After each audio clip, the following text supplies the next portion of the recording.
Higit 3 buwan bago ang halalan sa bansa, nagsagawa naman kaagad ng mock elections ngayong araw sa Mindanao at sa iba pang site sa bansa. Ating alamin ang kaganapan, partikular sa Jolo, Sulu, kung saan nagtungo roon ang ating kasamang si Mads Villar Moratilio. Mads, kamusta dyan?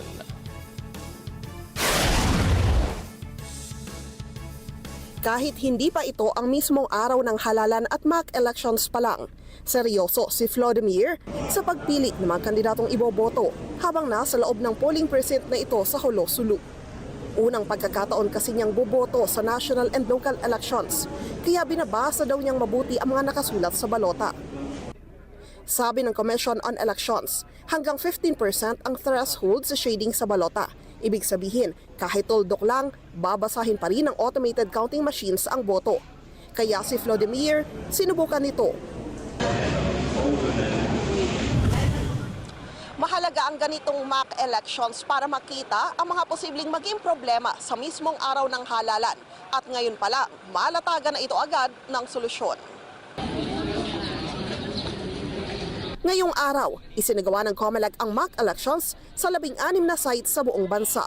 15 rito ay sa iba't ibang lugar sa National Capital Region, Mountain Province, Rizal, Eastern Samar, Surigao del Norte, Sulu, at iba pang Special Geographic Area sa Bangsamoro Autonomous Region in Muslim Mindanao at ang isa naman sa Singapore. Personal ding nag-ikot si COMELEC Chairman George Garcia sa mga eskwelahan sa Sulu na kasali sa mock elections. Sa probinsya, 4 na bayan lang ang nasa yellow at orange category. Sa mga lugar naman na may mataas na banta pagdating sa seguridad, naghahanda na rin at nagsasanay ang Commission on Elections ng mga pulis na magsisilbi bilang mga miyembro ng Electoral Board.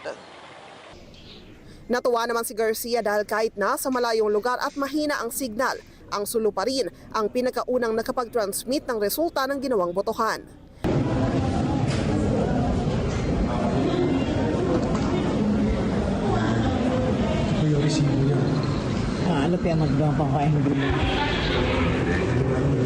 Para sa mismong araw ng eleksyon, may 7,000 Starlink ang ipapakalat ng COMELEC sa mga lugar na identified na mahina ang signal. 3 oras lang tumagal ang mock polls, pagsapit ng alas 10 ng umaga, agad na sinimulan ang transmission ng resulta patungo sa server. Dahil sa matagumpay na mock elections, kumpiyansa naman ng COMELEC na wala nang magiging aberya sa mismong araw ng halalan.